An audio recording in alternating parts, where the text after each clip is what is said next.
Welcome to the Energy Central Power Perspectives podcast. This is the show that brings leading minds from the energy industry to discuss the challenges and trends that are transforming and modernizing our energy system. And new for 2024, our listeners can now submit a recorded question to a future podcast episode. Just look for the SpeakPipe link in the show notes below this episode and leave us a voicemail with a question for a future guest. And a quick thank you to West Monroe, our sponsor of today's show. Now, let's talk energy.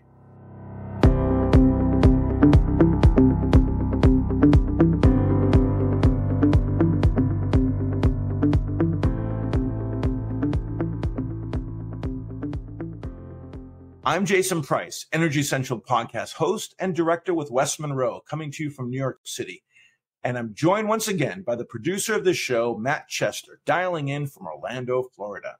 Matt, on today's show, we're going to discuss transmission with a lens toward how grid operators should be planning for the future of the grid and the role that regulators can or should play in that process, including in our upcoming FERC's regional transmission planning titled Building for the Future Through Electric Regional Transmission Planning and Cost Allocation. So, Matt, can you summarize for our listeners about past grid policy decisions we've had on this show?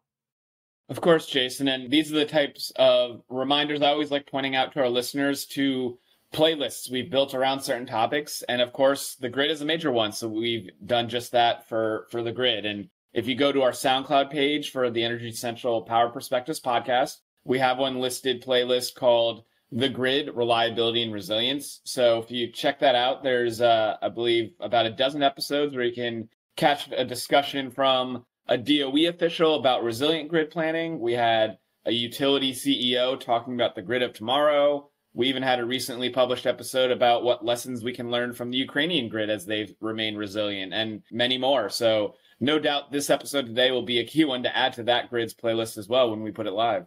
Thanks, Matt. And of course, today's guest knows a lot about the transmission industry, coming from FERC as a former advisor to the FERC Chairman Pat Wood during the Bush administration. Rob Gramlich is the president of Grid Strategies LLC, a power sector consulting firm focused on policy in the transmission spectrum. Rob and his team have been at the forefront of some thought leadership about key changes and developments to grid policy, recently publishing a study that we'll put into the show notes called The Era of Flat Power Demand is Over. We're eager to hear more, as well as look ahead to some near-term developments expected in grid policy. So let's bring him into the conversation. Rob Gramlich, welcome to the Energy Central Power Perspectives podcast. Thanks, Jason and Matt. Great to be with you both. Rob, let's start at the power demand report that your organization published in December.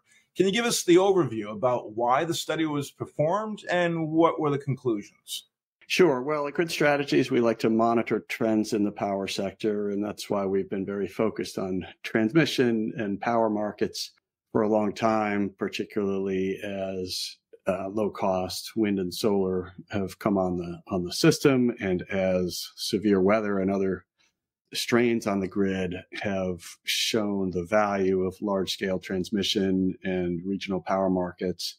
These are some of the long-term trends. And then, a really big one that we were noticing recently, as were a lot of people, was these recent load forecast changes. Not so much coming from official government reports or anything like that, but really anecdotally. I mean, we do a lot of work with large buyers who want carbon-free power. And, we talk to them, see them at conferences, and the folks who are procuring all this energy have always wanted transmission and power markets and all these things for the same reasons. But very recently, with the growth, the expansion of AI and the popularity of artificial intelligence, those same people, their eyes were bugging out. They were saying, oh my gosh, I have to buy twice as much power as I thought I had to buy 3 months ago, and they don't know where to get it, and their criteria have completely changed. And so that was happening. And then also, obviously, the Inflation Reduction Act had incentives for electrification, electric vehicles, and that drives load. And the CHIPS Act for semiconductor manufacturing, also power intensive. So we're just seeing all these things point in the same direction of higher load, higher power demand. And so we decided to take a look, and John Wilson and Zach Zimmerman on our Grid Strategies team, we're familiar with the FERC 714 form data set. So that's one. It's not the greatest or most authoritative, but it is one nationwide data set filed by all utilities with a national regulator. So it's got some credibility for that. And sure enough, we're seeing this trend pop out in nationwide data. So that's why we did it. We tried to see systematically, are these anecdotes adding up to data and a trend? And that's what we found, at least at the high level, as reflected in the title of the report, that the era of flat power demand that we had seen for the last 20 years seems to be over. That we don't know if it'll go back to the 70s level or the 80s or the 90s. These other periods where we had 2 or 3 or 5% growth. But we felt like we did have enough support to make the claim that we've shifted into a new mode and that all these trends are conspiring together to grow power demand. That's why we did it. That's why we put it out. And hopefully people read it and say, oh, well, I better take a serious look in my state or region or utility and, hire back the load forecasters who used to be many of them 20 years ago. We haven't had many of them because there wasn't much to do. But again, we don't have all the answers. It was a short report, but hopefully signals to regulators and the industry that things have changed. We better take a look in each region and start planning for the future. Okay. Well, all right. So we've got evolving power demand. Is the utility sector on track to be prepared for this? Yeah, I don't think so generally. We pay a lot of attention to transmission development in particular, and that's one area where power demand can be met. Again, it already helps with integrating clean energy, and it helps with these severe weather and reliability and resilience situations. But it also can meet energy and capacity needs. Very often, the best resources are remote from an area. And if you look on a planning basis, whether it's an RTO area or a vertically integrated utility, traditionally regulated state, their planning is done by different entities, but somebody does the planning. I think they can look for more opportunities to cost effectively meet growing load with transmission. And so that's we think really important. There are a lot of ways to incorporate these load information into transmission planning. And so we think that's very important. And generally around the country, that is mostly not being done. So it's worth, we think, raising. I'm glad you're doing this show. I think it's important for everybody to kind of get busy on transmission planning. Again, for the reasons we already knew of, but also this new reason that maybe not everybody was paying attention to, which is power demand growth. Rob, you came from FERC, so you know how this group thinks. Let's talk about FERC's upcoming proposed rule on regional transmission planning. What exactly would this proposal do, and are its goals achievable? Sure, right. So they have this regional planning proposed rule, NOPR, they call it in the regulatory world, from almost 2 years ago. Chairman Glick and the commissioners at that time put out the rule. It was voted out unanimously on a bipartisan. Well, there were some differences between the commissioners, but mostly supported on a bipartisan basis. At any rate, there was a 2-year period there with a little bit of uncertainty of who the commissioners were, and then also some other business to get to, like the interconnection rule. We can talk about that too. But now it's time, according to the Chairman Willie Phillips, to get to this regional planning rule. And he said he's intending to bring it up this spring, that's one of the chairman's roles is to determine the agenda and the timing. And so that's what we expect to see this spring, maybe April. We don't know exactly. He hasn't said, and they never quite know exactly until they get all the votes and get the order all written. But what it does at the simplest, highest level is require all transmission planning entities and utilities in each region who have transmission assets to plan for the future, to make their best estimate of what is future load and future generation, how many additions, how many retirements, roughly where are they going to happen, recognizing that there's always uncertainty with forecasting, but shifting a little bit of the emphasis away from erring on the side of doing nothing to making sure there are at least sort of least regrets planning done for known needs, looking at multiple benefits and reasons for transmission, reliability and resilience, and incorporating expected new generation, and not putting a thumb on the scale in terms of whether renewables are better than fossil or new generations better than old, or doing anything that is, might look like environmental policy, but just, again, do what planners do, which is anticipate based on the best information you have, what does the new generation and load picture look like, and then get the transmission planning engineers to develop transmission plans to connect that generation and load. So at the highest level, that's what it does. Many of your listeners are probably aware of previous FERC attempts, like in Order 1000, issued in 2011, and previously Order 890, issued in 2007, and even Order 2000, which encouraged regional transmission organizations in 1999, and Order 888 in 1996, pushed on regional transmission. And I think there's a pretty solid consensus to say, yeah, the Commission's been trying this for at least 25 years. In fact, 30 years, if you include the regional transmission group policy in 93, but never quite gotten it to work. And we've learned some things along the way. Some things work, some things don't work. And part of the way to look at this order is, okay, we've learned some things. Now let's put in place what we know works and use the authority that the courts over the years have strongly clarified in FERC's favor in terms of its authority to do things like this, namely require certain transmission planning practices. So it's got the authority. It largely knows what to do. There is a huge record of evidence and testimony and filings and reports in this docket at the Commission. So it has all the facts and analysis it needs to act. Quite a lot of industry consensus across utilities, independent power, consumer groups, states, extensive dialogue with states. And so it really is ready to act. It's a lot of work for the Commission staff to put together, which is part of why it's taken 2 years to get from the proposed rule to the final rule, but it looks like it's ready to go. And that's very exciting, in my opinion. This is, in fact, I call this the biggest energy policy in the country, given the impact it could have on some really important activities to improve transmission planning around the country. Right. And this planning program is basically referred to as the RM 2117. Is that correct? Yeah, that's the docket name. Yep. Okay. Then you described that there's a lot of consensus, and this has been going on for quite some time. But talk to us then, what is the counter argument? Why the holdup? Why is this still being discussed with given the need and given the consensus?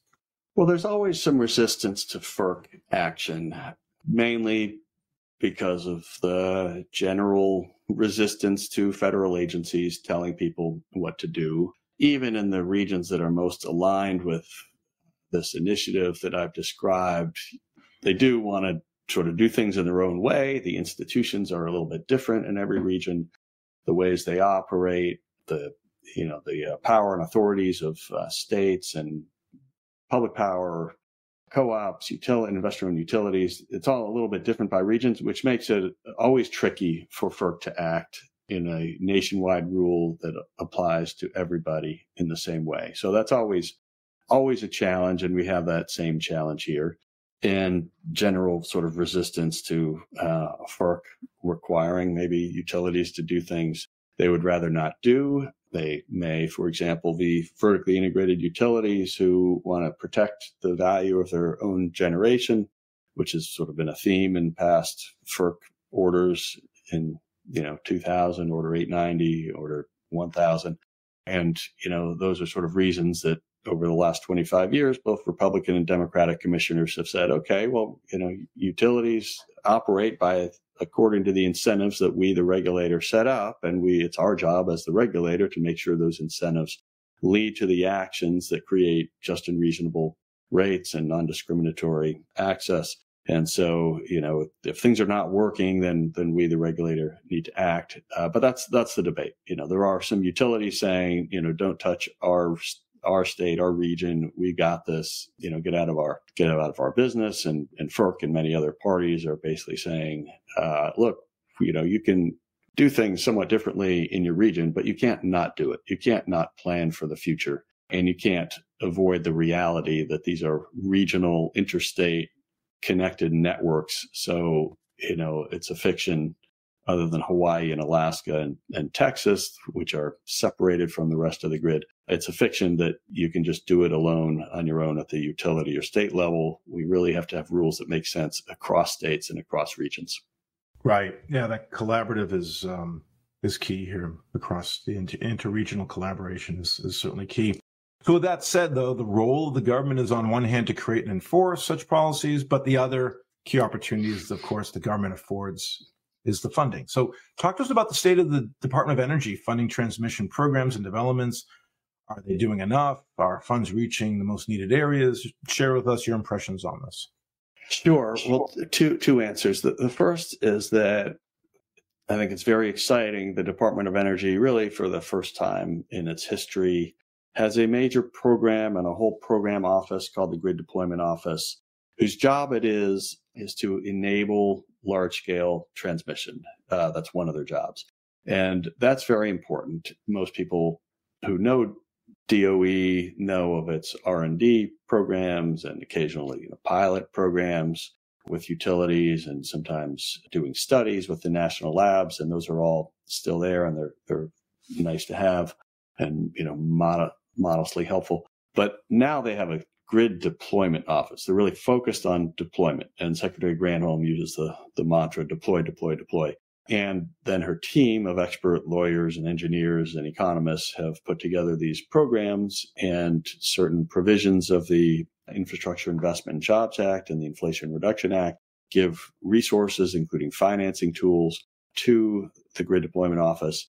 And now they've mostly implemented those. They're still in the process of doing that, and they have strengthened backstop siting authority and directives to study congestion and capacity constraints. So there's a lot to do there, and they've set up these programs and hired a lot of staff. And I think it's really well positioned to make a long-term impact on transmission. And again, it's not the government taking over transmission. This is largely not going to be government-owned lines. It's going to be private sector, private capital. It's going to be private utilities and transmission developers who do it. But the government will be there as an enabler and a helper with financing tools, permitting tools, studies, ways to build consensus among states, and things like that. So that's the first answer, which is that we have this exciting new opportunity in this program that really is in the business of enabling transmission. The second answer is the however part. However, all that said, it really doesn't have a lot of money. In the scheme of things, it has barely any money for new transmission lines. There's a $2.5 billion transmission facilitation program that's sort of like a loan. So it's not really $2.5 billion going out. It's paid back to the government. And there's a couple of $5 billion pots, but those are really for bolstering the resilience of the existing system. I'm sure many or most listeners are involved in some type of GRIP or other funding program. There's thousands and thousands of applications, as far as I can tell, coming in for different proposals, and that's all great. But again, it's largely focused on the existing grid, protecting against wildfires and other threats and things like that. It's not really targeted at new transmission. New transmission is eligible for some of it. So, maybe if you add it up, we're in the $5 billion range for new transmission. But if you think about an industry that's spending $25 billion a year on transmission already, adding 5, is really not transformative. It's kind of a drop in the bucket, really, in the scheme of things. So anyway, the good news is we have this program. It's a great platform for future contributions, but it's woefully underfunded at this point to make a huge difference. You're out in the field. You see what's going on in this industry. Let's talk about technologies. A lot of the policy being put forth is based already what grid tech is currently available in the market. But when you look to the future, we have to assume a certain level of progress. So are there any specific, without naming names, but any specific advanced transmission technologies you're seeing that could change the status quo of the thinking by grid operators? Sure. Well, I think there's a lot of developments in ways to deliver more power over existing rights of way or the existing system. So if you kind of take a neutral perspective about whether a new line and a new right-of-way is needed versus just expanding our capabilities on the existing wires, which I think is the consumer-friendly way to look at it. Like, let's do whichever of those makes sense, or whichever combination of all that makes sense. That's really best for consumers, and therefore really what FERC should be looking at in terms of achieving just and reasonable rates. Then you start to notice all these technologies that have been deployed around the world, and in places like the UK, where they have different incentive structures, and all across Belgium they have dynamic line ratings. That's one of them, where when the wind blows, that's the major factor in how much physically a transmission line can deliver. And if the wind's blowing, then you can put more power over it without harming the line or annealing the aluminum. You can just put more power there and no harm done. But then maybe the wind stops blowing the next day and you can't deliver that much. So you really need to have a different line rating for day one versus day two, and that's called dynamic line ratings. So that's one. There's others. Power flow control. You can physically move power over different paths. That's also being used around the world, all over, like a number of countries, a number of deployments. And topology optimization is a new one that came out of ARPA-E. It's a software. That bucket, those three are usually known as grid enhancing technologies. There's also using storage as transmission, as a specific application of storage. You could think of that as another way to squeeze more out of the existing wires. And then if you think about the rights of way we have, think about this country, and wherever you live as a listener, think about how could you get a new right of way anywhere near where you live? It's probably not going to happen, right? I'm in the Washington, D.C. area. I'm well aware of the rights of way that I drive past, where we do have some transmission lines. And it's just hard to imagine, or impossible to imagine, new big rights of way like that. A little easier if you're out in the middle of the country over farmland and some public lands, and we'll probably get some of that. But there's a lot of places where we're just really not likely to get new rights of way. So then you think about, how do we squeeze more power over existing rights of way? And you can do some things there too. You could do some of these composite core conductors or superconductors, are different cables that can deliver a lot more power without sagging and without, over the same right of way. Some of those you can put right on the existing towers. Some of them you rebuild the towers, but either way, you can do it on the same right of way. So those are just that's just a snapshot of some of the technology options. They have different challenges. Some of them are low capital costs, and that brings kind of their own set of challenges. Some of them are actually cost a little more and have high capital costs. With the utility incentives, that brings a different set of challenges. Sometimes the utilities like to have higher capital cost technologies. They make more, they get a higher return on big capital investments, but then their regulators scrutinize them more. So that's a challenge there. So anyway, they each have their different set of challenges, but there are a lot of exciting technologies that are coming in. And again, they're way beyond pilot mode because they're being used widely in other countries. It's just that our unique incentive structure here makes it a little more challenging. And so again, I think public policy is needed, FERC policy is needed to move those forward. From a utility perspective, they, of course, want to be ready for the future, but that happens with mixed results. When it comes to grading their progress in doing so, do you find that the typical utility is falling behind the curve? And for those that are, what are the real sources of inertia? Sure. I mean, overall, I think most utilities are doing a pretty poor job of planning for the future. And without pointing fingers, there's various reasons why. So for whatever reason we got here, I think we can honestly look at the current practices relative to what needs to be done for proactive long-term planning and say there's a big gap there. We need to do better. It's not rocket science how to plan for the long term. Heck, we did it in the 70s and 80s. There are different points of our history where we did a lot of planning for the future. But on specifically regional transmission planning, we at Grid Strategies did a report for Americans for a Clean Energy Grid. It's on our website and their website on a report card on transmission planning. There are a couple of regions doing pretty well, like California and MISO, the Midwest. Most of them, however, got a C, D, or F grade on that. Just again, trying to be very objective and look at the practices. Are you doing it or not? Check or putting a check or an X next to each one.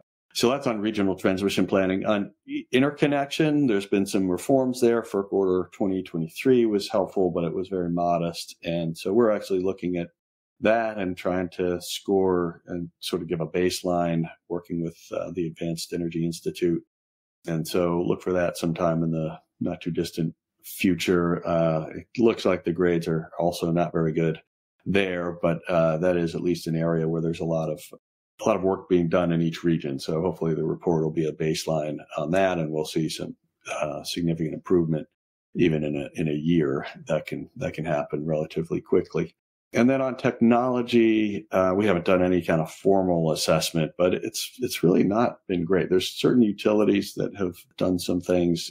PPL got an EEI award for dynamic line ratings. National Grid in the UK does a lot, so their affiliate here does more than most, and that's great. And there's some other examples around the country where probably just for management leadership reasons, they decided to get ahead and be technology forward, which we'd love to see in others. But I think we've got a long way to go. So again, I think policy will be needed to change the incentive structure and get more of the technology going.